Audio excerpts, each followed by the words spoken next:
Good afternoon, sir. I am Lawrence A. Manrique, BSM D2A. I am here to discuss and explain the three mandatory familiarization training according to STCW. The three mandatory familiarization are basic safety training, ship-specific familiarization, security familiarization. First is safety familiarization, basic safety familiarization. What is basic safety familiarization? The main purpose of familiarization is to introduce new personnel to important safety procedure on board, emergencies and proper use of the ship technologies, and to ensure safety of the life at sea, and to prevent human injuries or loss of life and to avoid damage to the environment and the ship. STCW Basic Safety Training Program, or SBST. The program consists of four necessary parts. First is personal safety and social responsibilities. Second, proficiency in personal survival techniques. Third, elementary first aid. And fourth, fire prevention and firefighting. First is personal safety and social responsibility is the first section of the program. It introduced a trainee to significant induction in safety procedure and onboard relationships. Familiarize him with a shipboard organization and general terminology, shipboard duties and responsibilities, environmental policy, control of fatigue, emergencies, and safe working place. Number 2, proficiency in personal survival techniques is the second section that is aimed to personnel to maintain ability according to Manila Amendments of 2010. The one provides the student with crucial knowledge of maintain types of emergencies, the use of survival equipments, life jackets and inflatable life rafts, and survival techniques. The section contains a theoretical and practical part, including group discussions, usage of life-saving appliances such as life jacket and rescue boat. The personnel have to demonstrate a correct inflating a rescue boat, boating and leaving of rescue boat, and assisting others. Number 3 is elementary first aid. Elementary first aid is the third section intended for a crew of the marine vessels to demonstrate first aid and techniques upon on board. Upon completion of the third part, the student have to know how to act in case of choking, heart attack, burns, wounds, bleedings, fractures, and shocks. They will learn the basic medical assistance techniques, treatments, and priorities, bandaging and essential life support, and they will demonstrate this knowledge during the practical part. Number 4 is fire prevention and firefighting. In fire prevention and firefighting is the last section. The one is designed to study the firefighting organization, preventive and emergency measure concerning fire and usage of firefighting equipment. The personnel will know the type of fire, what causes of fire and causes of fire on board, how to locate fire and location of firefighting equipment, the correct use of fire extinguishers and their types, the BA board method of minimizing the risk of fire. Number 2 is ship-specific familiarization. New crew members joining a ship must be familiarized with their duties and information about the ship. This is to ensure that they understand their responsibilities thoroughly before commencing their duties. Proficiency and familiarization are the key factors in prevention of failure and safety hazards.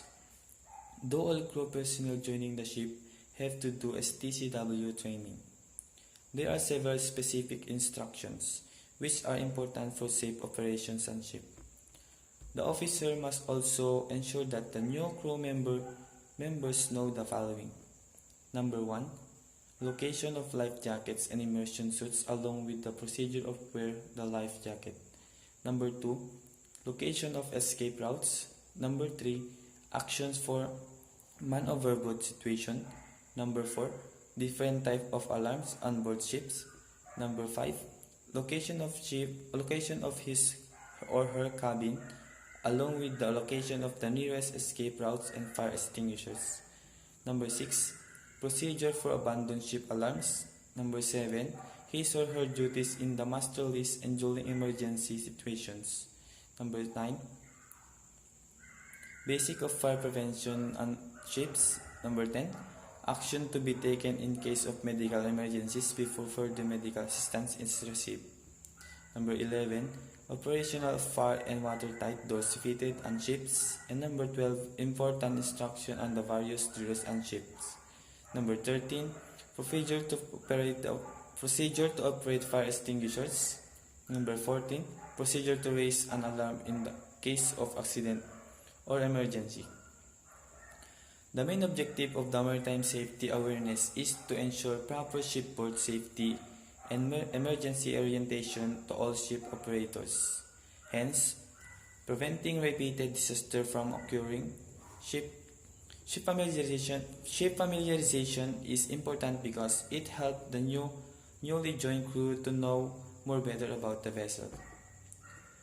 It is recommended that each individual working at sea or in a port think before taking any action which could endanger themselves, the ships, and/or their crews. According to the regulation, all modern ships are designed and equipped with safety device. Also recommended that all crews and officers learn and have it in mind all times. Third is security familiarization. What is security familiarization? The familiarization and security awareness course aim to give all seafarers training in security procedures, as well as identification of the maritime security threats. The security awareness training is known in Brazil as the CFPN. This training can correspond to 2 IMO model courses depending on whether the seafarers has designated security duties or not. Security awareness training for seafarers with designated security duties. IMO model course 3.26. The security awareness training for seafarers with designated security duties is known in Brazil as the EBCP. This course is exclusively for maritime professionals, as opposed to its counterpart, the CFPN, which is for all seafarers. This course corresponds to the IMO model course 3.26.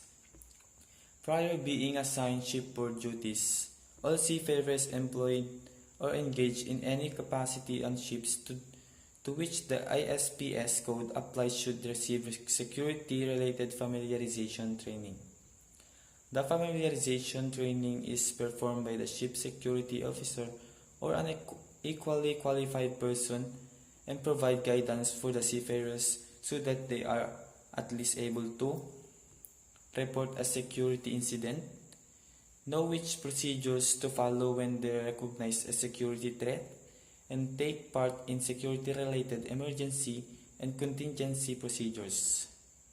These procedures should be included in the ship security plan and may also be included as part of the shipboard familiarization checklist.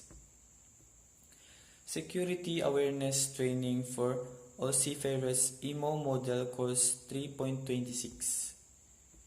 This model course is intended to provide the knowledge required to enable personnel without designated security duties in connection with a ship security plan, SSP, to enhance ship security in accordance with the requirements of Chapter 11.2 of SOLAS 74 as amended, the ISPS Code, and Section A661 of the STCW Code as amended.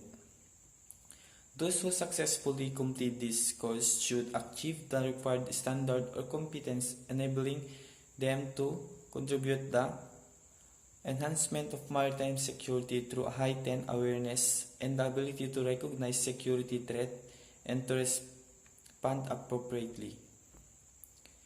This is all the 3 mandatory familiarization, and I hope you learned something throughout this discussion. Thank you.